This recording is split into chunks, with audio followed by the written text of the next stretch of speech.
Well, we're in the beautiful Suffolk countryside. Look at this, look at this. Oh, all you can see is beautiful open space, no roads, no cars. But then here, we've got absolutely fantastic church, St. Peter and St. Paul, Alpheton. Isn't this beautiful? Oh, I love the gates. I love these gates. They make swinging noises. Look, just listen to this. That's lovely, isn't it? But we'll go in this entrance here. This is open, so we'll go in here. What have we got here?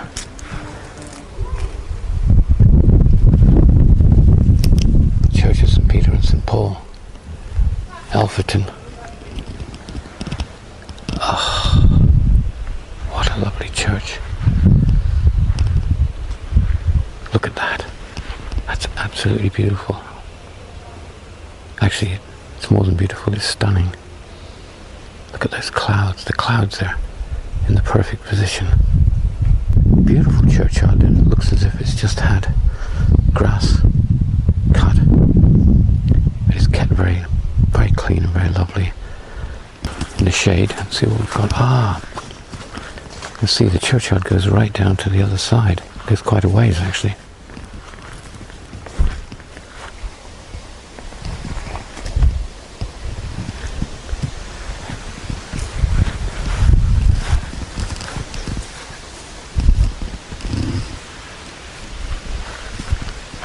And here, in the shade of this large tree on the boundary of the churchyard, we find a beautiful headstone.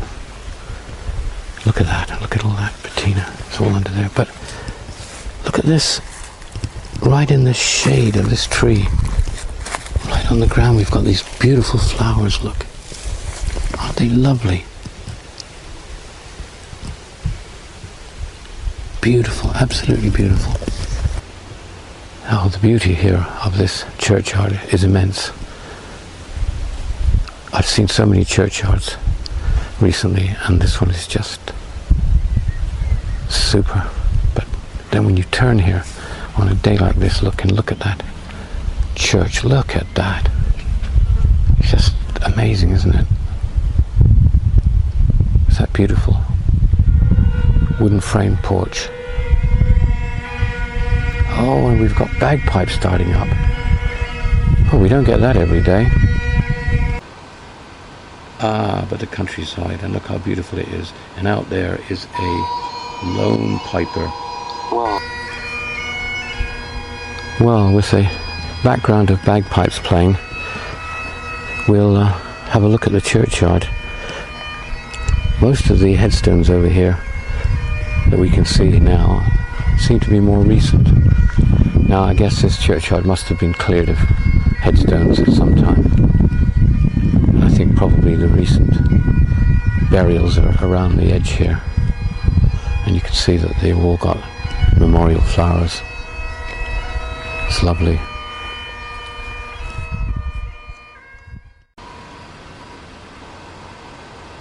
But it's a beautiful churchyard. I mean, it's just fantastic. Though most of the older gravestones, I think, have been lifted, and we're left with mostly recent ones here. At the back here, we've got some old ones. Just have a look at these. I love the ones where the ivies and all the undergrowth is around them. Just so picturesque. Oh, just look at that. It's just beautiful. Fabulous.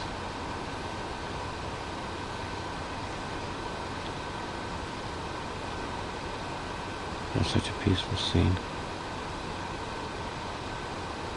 The headstones at the back here, and where the big tree is, and the grass in front of the church is left fairly plain. There's the tower. And the tower is very clean looking, very nice looking.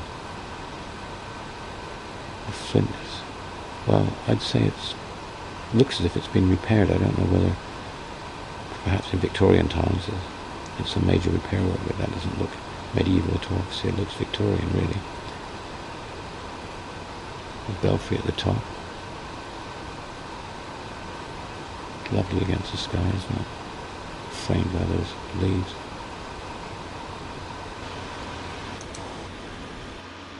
And here we've got a large door with an opening, which there again looks as if it's been altered in shape.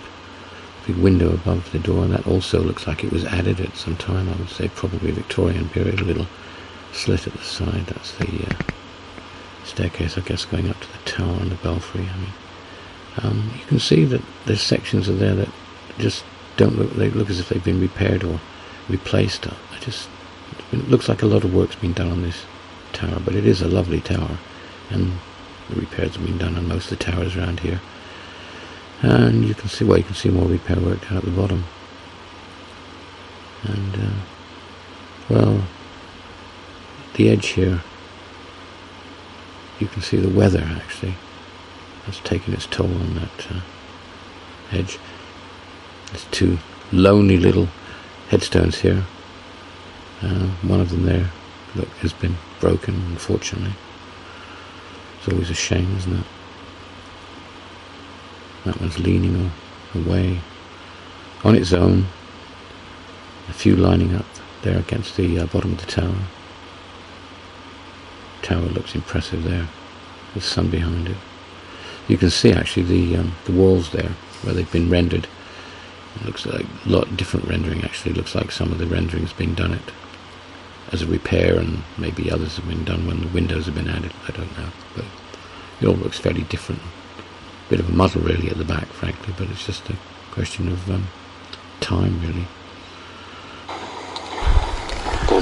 There's a opening through the hedge there on our left, which looks as if it goes to the property next door, which perhaps was originally the hall or the farm for the estate.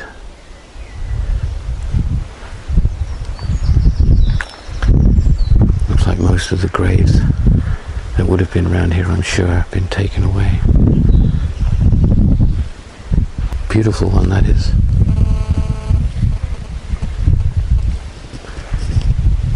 And here we've got, in the sacred memory of Samuel Death, beautiful old well patinaed headstone, absolutely gorgeous. And look, there's something strange there about the lettering. Ah, I see, it's all raised. Yeah, it's unusual, never seen that before. Lovely.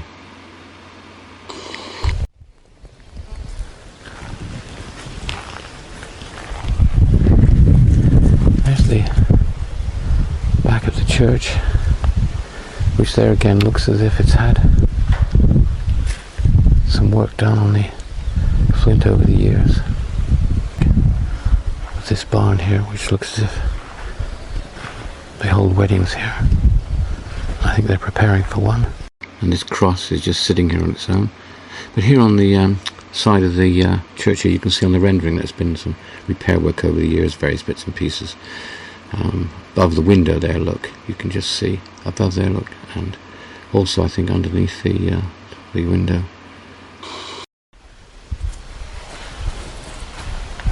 Got a lovely little doorway, an old door, and there's a face that's been either worn away or knocked away. Mainly the noses have gone off these. I can never be sure whether they've been knocked away or whether they've been rubbed away. It's quite soft actually, that stone. Quite a group of old headstones here and crosses in front of the church, which adds tremendous character to it.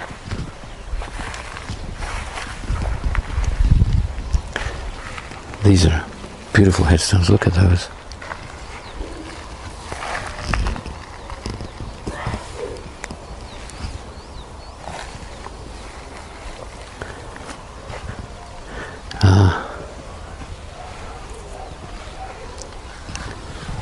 Here's another person. Yes, it's Samuel Death, died 1790.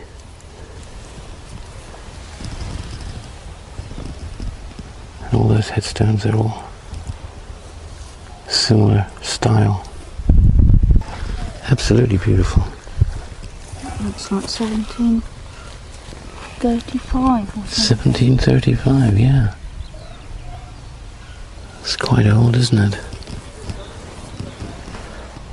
Well, we stand here in front of this timber-framed porch, slightly in awe really, because I don't see many timber frame porches in this area, and when I do, they're certainly not in the main of the quality of this one. This is just fabulous. Rather spoilt, I'm afraid, by the modern tiles on the front of it, but it looks beautiful with that red tiled roof behind that beautiful tower. Well, the doors are open. Let's have a look.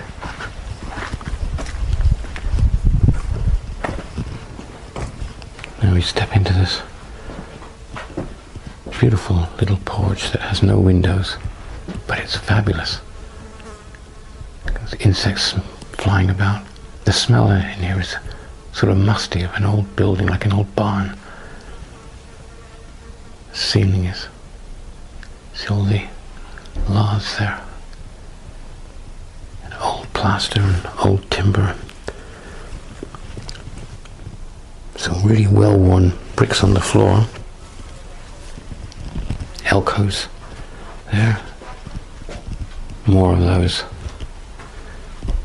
faces, of course, that have had their noses destroyed. So we're standing here in an open doorway this time. We step down a couple of steps onto another brick floor. We can't help but notice there's two wall paintings that have been left there. We'll have a look at those in a minute. And if we turn here, first thing we see is this amazing oil lamp hanging from the ceiling. It's lovely. It's hanging right in the middle of the aisle. And there's the font. It looks like an old font. The wooden top.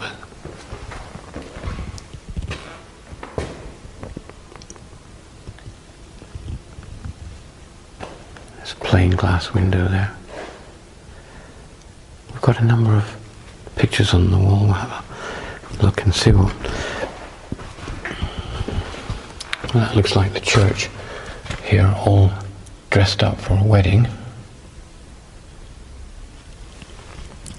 And there's the altar there again, ready for a wedding, I guess. Oh, and it's bargain bags.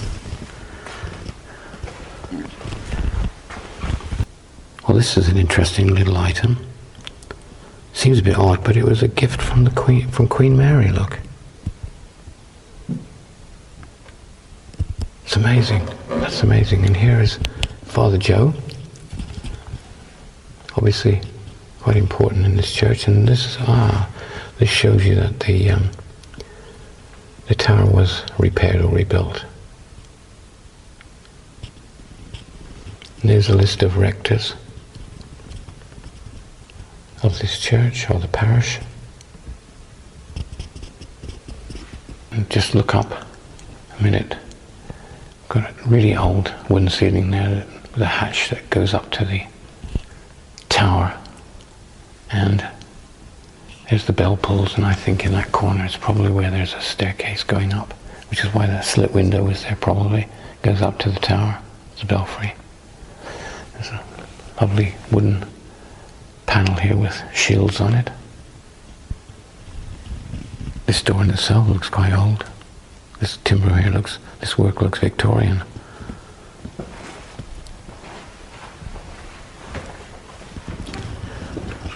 Lovely little table and chairs here, very sweet. And a plain glass leaded window there with some candles and glass vases. A little bit of detail on those windows at the top.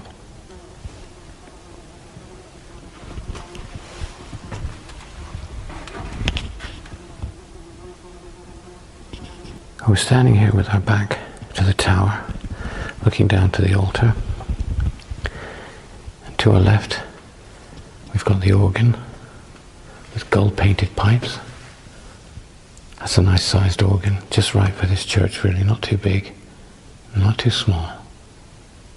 And actually, lovely, subtle design, quite like that. So if we walk back down to the main aisle, we've got some new pews. Well, they look fairly new to our right, and even the ones on the left actually, or all the way down the rest of it, look fairly modern. They look 20th century actually. But when we turn to our left, we come across this beautiful wall painting. Oh, look at that.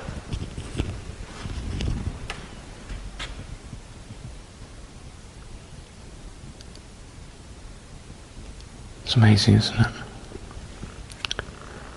There's some information about it here.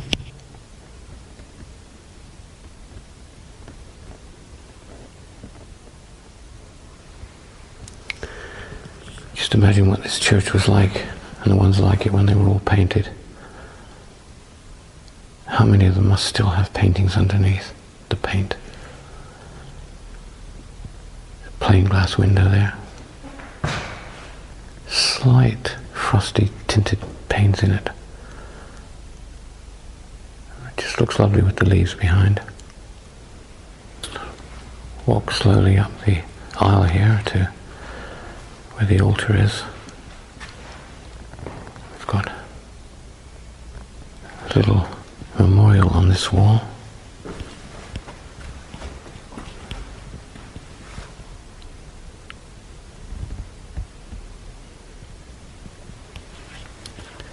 There's lovely candles, look, on that ledge which has been left. That's a stone, and the walls were plastered and the stone was left. That's just how it should be, and it just looks so lovely. It's quite a delicate colour they've painted that. It's sort of a creamy, pale, almost pearl white, I guess. Looks actually very, very nice. It's a lovely colour. The whole church looks lovely actually. Very delicate. The oil lamps are hanging from the ceiling down the centre of the aisle till you get up to the front of the altar there, and there's two of them then. It's very nice. Got memorials on the other side. Another couple of windows there that are plain glass, but as we come up here and look to the left, we find the most exquisite stained glass window. Now that to me looks very Victorian. I would say that is Victorian. It's almost classical look, and it's just stunning. The tasteful display of these candles in their glass containers just looks beautiful. They're very nicely done. Ah, there we are. 1878.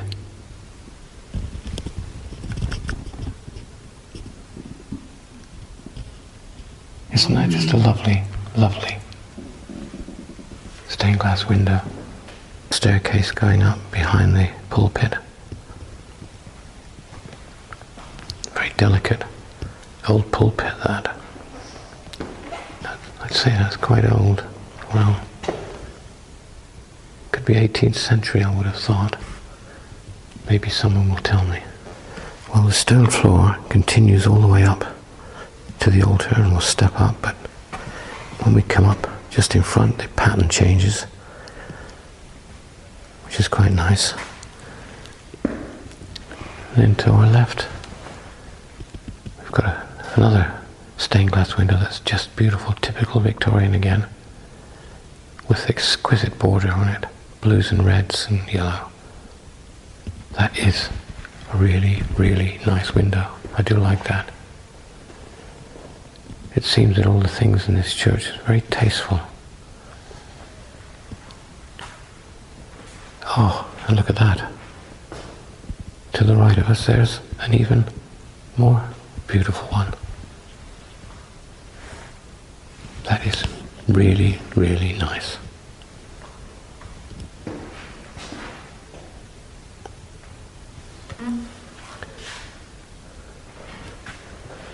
And then the one behind the altar. Against that window, That is just a super window. Absolutely.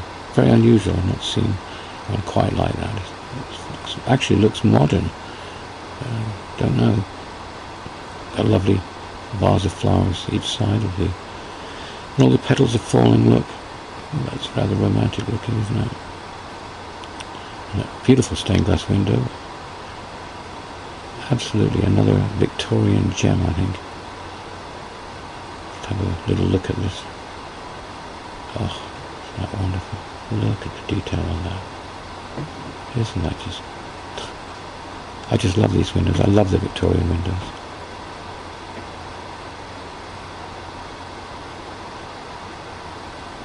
There's a memorial here. And another window on this side. And these candles, look how beautiful they are. Massive big candles in these wooden candle holders. And then that stained glass window. Little alcoves there. Isn't that wonderful? I keep raving on about these windows, but they're just fantastic. That is stunning. Look at it. Why do I love them so much? I don't know. It was beautiful, I guess. Well, we're looking down the church now. We're back to the altar. Looking at that ceiling, which I really haven't mentioned, I don't think. Mainly plastered in, actually. Just a support shower. Let's not forget this ceiling over the altar. It's all been painted, and what a lovely colour in keeping with the rest of the church. It's fabulous. Absolutely fabulous. Whoever decided what colour, they certainly got it spot on, and it goes with that window. Isn't that glorious? Glorious scene.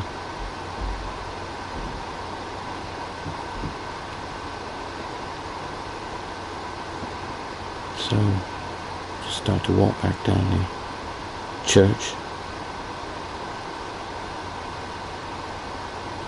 It's very quiet in here. Lovely. And got a lectern here with a book. I'll probably be opening at some specific page. Little alcoves in the corner there, look. They must have had statues in them at one time.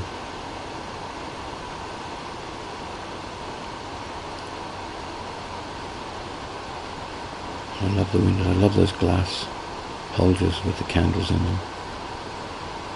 But we must walk back down the aisle here, underneath these. Oh, don't forget this. These carved pews here, as opposed to the plainer ones behind them. Beautiful deep carving, isn't it? So we've got the brick floor, and we go past these pews, which look fairly modern to me, underneath the oil lamps. And we turn and look, and there is, of course, another wall painting, absolutely fabulous wall painting. I'm just so pleased to see them, and it's lovely that they've kept them uncovered. I just wonder how many more have been painted up all over the place here. There's a memorial here to the Second World War.